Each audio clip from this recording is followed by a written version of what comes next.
I worked out during my whole first trimester, even though I had incredibly bad morning sickness. This is just my journey and what I did, and whatever you do, whatever's right for your body is totally up to you. But the reason I train is because it helps my mental health, and if I don't do it, my mental health really suffers. And it did really help my mood, and if I didn't do it, I think I would have suffered way more. So I found out I was pregnant super early, and that was at week 3. Weeks 3 to week 7, I was literally puking like 5 to 7 times a day. It was absolutely horrendous, and I cut training down dramatically. I probably only trained 2 to 3 times a week, and previously I was on about 4 or 5 times a week. I also had pretty extreme exhaustion, and with sickness and exhaustion that bad, all of my energy was going towards my training sessions in the week, and that was 2 training sessions. The rest of the time I spent pretty much catatonic, either sleeping or lying down, and I was working on my laptop. Thankfully I work from home and I do online programming for my online coaching clients, and that is such a luxury because previously I was a teacher and there was no way in hell I would be able to teach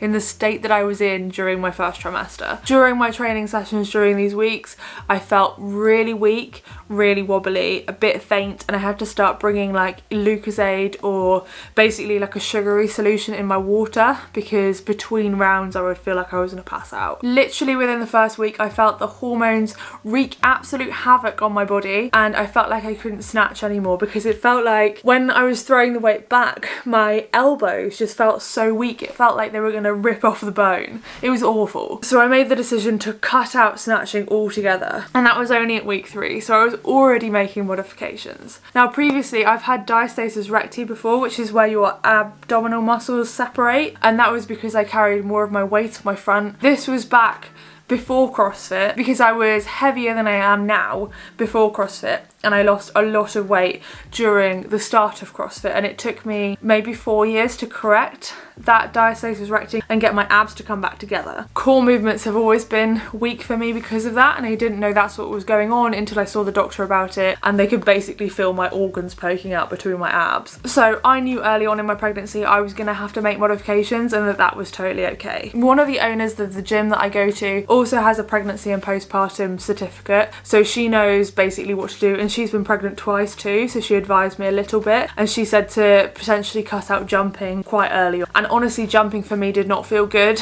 I felt like it just didn't feel right. I was getting kind of twinges or sort of aches in my abdominal region.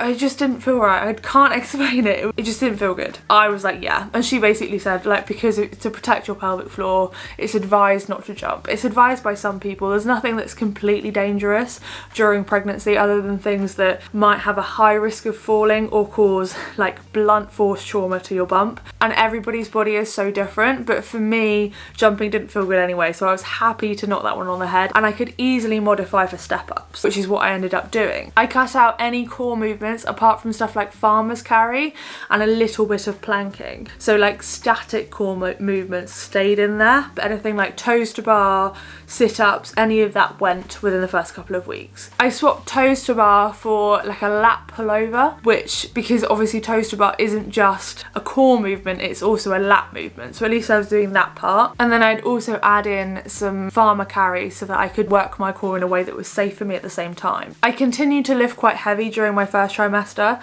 but I took all my lifts down to below 80%, which is what is recommended generally. So no maxing out, no ridiculous weights, no trying to get PBs, no forcing lifts out, no saving lifts if I feel like I'm gonna miss them. For me, obviously, because I lift quite heavy, I still got loads of comments and people telling me it was super dangerous because I was lifting so heavy, but for me it was under 80%, so it wasn't really that heavy and it didn't feel like I was trying that hard. And also at the same time I was trying to conceal the fact that I was pregnant in a gym quite close to the end of the year where people are starting to max out, so I had to look a little bit like I was lifting weights, and also I wanted to. Like, I love lifting weights. That is one of my favourite parts of going to the gym, and it felt absolutely fine during the first half of my first trimester. I also got rid of any pull-ups or any bar hanging movements. Now I know like people like Tia continue to do pull-ups the whole way through their pregnancy. Some people do banded pull-ups. I did do a little bit of banded pull-ups within the first couple of weeks, but I think about week 7, maybe slightly earlier, maybe 6, I cut out all bar hanging completely, and that was because I felt like a pulling sensation and I don't want to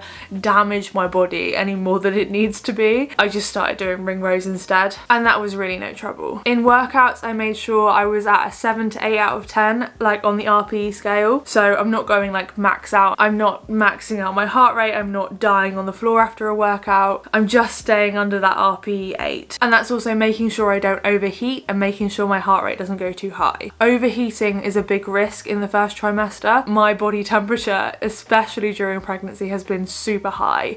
I feel like I'm hot all of the time, even when it's really cold. What's really interesting about pacing from a 7 to 8 out of 10 is I seem to do better in the workouts. Like, I do often finish in the sort of top percentage of a fair amount of the workouts in the gym that I go to, but there was a few that I literally won, and I don't really track how I do against other people because it's not about that, but it was a shock to me that I'm like, I'm pregnant and I'm finishing first here. Like, why is that happening? But it's literally because I learnt to pace. I know I struggle with pacing. I know it's something that I need to work on. I just get really excited in the first part of the workout and I go too fast. But basically pregnancy stopped me from doing that, and it's made me slightly better, which is hilarious. So weeks 8 to 10, my sickness got even worse. So at this point I was being sick like 5 to 7 times a day. It almost increased. Basically any time I ate, I couldn't keep any food down. And I was on medication and it wasn't doing anything. I was on apparently some of the strongest medication they can give and it still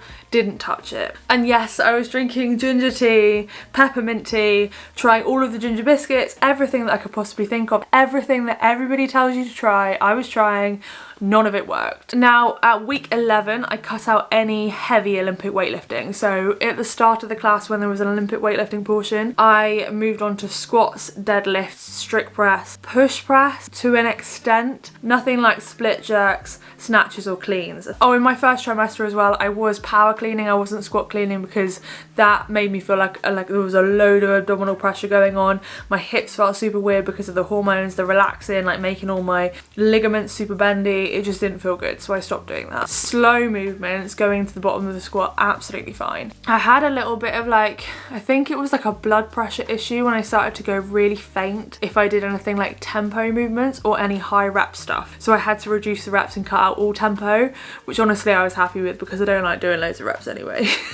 I love the strength training, as we know. Obviously in workouts I was doing loads of reps, so that's completely different because you've got much lighter weight. I did keep the Olympic lifting in the workouts though, so I was doing like clean and jerks, snatches. I didn't do thrusters, but I did like squats and stuff. All of that stayed in the workout because it could be lightweight, and that didn't create any of the abdominal pressure.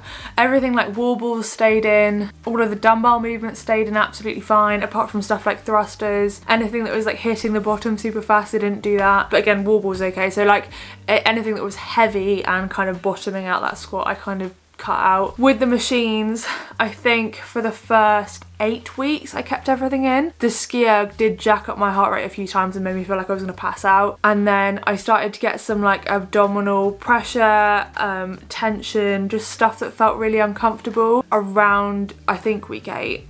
And then I just cut out the rower and the ski erg because it was just putting too much tension on my core. And I'd also been advised by the owner of the gym to cut those out as well quite early on because you don't want to create like the coning. I can quite easily just switch it out for a bike, and I love the bike anyway, so I wasn't really fussed with that. So I can really easily do a very similar workout to everybody else, but I just have to modify a few things. I didn't do any running either. That got swapped out for the bike. Jolting movement, I guess, didn't feel comfortable. And then burpees, I completely stopped doing burpees just because as a plus size person, I've got a larger stomach anyway, and that hitting the floor just felt bad. Like it was an absolute no-go. So we did burpee box overs. Instead of doing a burpee, I would put my hands on the box and do a press up to the box and then step up and then obviously step over. I also didn't do double unders because that's jumping. It sounds like I cut out a lot, but I really don't feel like I've adapted too much. I feel like everything is has been pretty easy to swap out, and I've been doing a lot of the workouts the same as everybody else, because in most of the workouts in our gym you get to pick a machine. It normally says machine and you get to choose which one, so it just feels like I'm picking the bike every time. It is a bit different on Saturday workouts now, where I have to like move like a rig somewhere so I can squat in the corner while everyone else is Olympic weightlifting, and that makes me really sad, but I know I'll get back to it at some point. When my bump gets bigger as well, I am going to cut out all Olympic weightlifting movements with a barbell, because I don't want to affect my bar path. I've spent a lot of years working on my Olympic weightlifting technique. Obviously when I am no longer pregnant, I want to go back to Olympic weightlifting again, especially heavy, so I don't want to impact my technique in any way. That is more of my priority, so I'll swap it out for dumbbells. Different people modify in different ways, and I've had loads of people saying, well, Tia did this so you should be able to, but my body's different, my priorities are different. I have no ambitions to be a competitive athlete. I just do CrossFit to feel fit and healthy and for my mental health. I would much rather listen to my body and adapt it to suit me than listen to what another woman on the internet has done, because I don't know the kind of advice she got. She probably had much better medical professionals advising her, and I also don't mind building back up to it slowly during postpartum. I actually quite look forward to that, whereas it seems as though Tia wanted to get straight back into competing just straight after she gave birth, which, like, power to her. It's amazing that she's done that. I personally will be having a long road back, because my body will need to recover, and I'm getting used to allowing my body the rest that it requires, so that is totally okay. My sickness actually continued until week 17, which is ridiculous, but it did die down a little bit, but that wasn't until week 15. So the whole time in my first trimester I was puking my guts up. Sorry to be graphic, but that's what happened. He didn't have the best time. It wasn't great. I wasn't glowing. It was sweat and vomit. But I did manage to go to the gym. If you enjoyed this video, you might like this one next, which is the whole vlog of my first trimester. It was a rocky one. Thank you for watching, and I'll see you next time. Bye.